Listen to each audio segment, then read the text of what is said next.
things I would do if I was her right now, or her PR specialist, or her brand specialist, or her team, or whatsoever. Hi there, my name is Jose Opika from Cape Town, South Africa, and I'm a PR specialist and a brand strategist by profession, having been in the media space for the past 10 years, and also the internet space, social media, overall. Let's get into it. I'm so excited to speak about this. It's been something I've been thinking about all day long. Let's get right into it. So, her middle name is Vanessa. Her English name rather is Vanessa. I forgot her other names. So I don't want to butcher them at all. So Vanessa. Things I would do if I was her PR manager or brand strategist right now is, one, I would step down. Now, automatically for most of you, it's like, what do you mean? What? I would step down. And I'm going to explain why I say that, right? I want us to answer this question firstly. What is one's reason in 2024 to enter a competition like this? Before we answer, it's obviously not like 15 years ago, 20 years ago. It's not like one of those Miss Soweto, Miss Cape Town, where you just want a certificate to put in your wall on top of your fridge, or to tell your neighbors at school, whatsoever, all of that. There's definitely a bigger reason. And one of them from my side of work would be to build a brand, to have influence, to have a voice in specific spaces, and to build something that has longevity, right?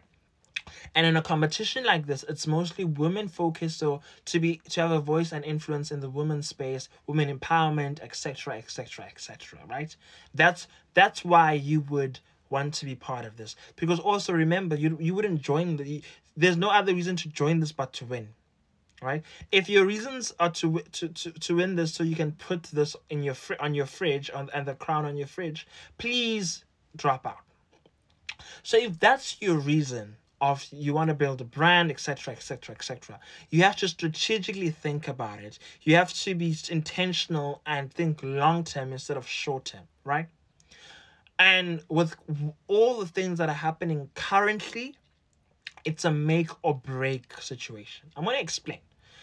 I say drop out because if she then drops out, she has great influence right now, because all her attention are on her, right? She can easily capitalize on it. She can easily control the narrative. She can easily build something out of this noise, out of this confusion, because clearly there's a lot of gaps that she can capitalize on. One, it could be the fact that there's a miseducation around the Constitution of South Africa.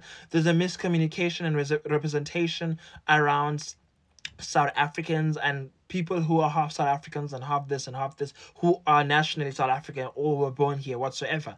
There's so many ways to capitalize this on, right? So there's so many ways. Also, there are so many other Vanessas who will never have this platform that she has. There's so many other Vanessas right now in South Africa who, like her, may have a South African mother or South African father whatsoever, right? That she can now open up a space and represent. She can eventually open up bursaries, opportunities for these markets, and get brands and companies to work with her, both in South Africa and outside of South Africa, like the United Nations. But now, she's not thinking of that currently, obviously, because she wants to stay in the competition. But I believe Miss South Africa is using her. And I say this because for the longest time, Miss South Africa right now has been training every single day, 24 hours, because of her. Not even because of Crown Chasers and Bonang being the host of Miss. No, it's because it's been her. It's been her all along. Which means leading to the competition, they are having huge impressions, huge numbers, and they will probably have double the amount of views they had last year for their show, because people want to see the fate of this young lady. But also recently the father, this is where the grave is being digged deeply, which why controlling the narrative would be much better than where this is going. Recently the father did an interview and stated that he came to South Africa in 2010 for the first time under a tourist visa, and had met her mother in the United Kingdom, in 2010 as well, and they got married then. If they met then and she's 23 and that was 14 years ago, it doesn't make sense. So the grave is digged. There's a big question mark. 2, recently there was a video that surfaced. I don't know if she posted it or someone posted it. She was around Nigerians, right? Which is not a problem. She was around Nigerians and they were celebrating her as their own, whatsoever, etc., etc. But now, chances of some of those folks behind her being illegal immigrants are very high, and therefore it will affect her and tarnish her brand. But also, being Miss South Africa is not like a huge, it's not like a huge investment in terms of, for that 1 year you were owned by the entity, they give you an apartment which they take a year later. Everything you do is controlled by the system. You can't build things outside of that are going to be longevity, that you can do as a brand for 10 years, etc. For example, most of you don't remember your previous Miss South Africans, Miss South Africa. Most of you don't even remember your current Miss South Africa. Most of you only remember Zozibini. You know what I mean? But also, the backlash that's going to come long term if she carries on with this competition, because also if she wins Miss South Africa, Nigeria might start claiming her even more, because they've already started doing that. So the pros and cons of, for her personally, the pros are you drop out and you use the current attention that you had to your good.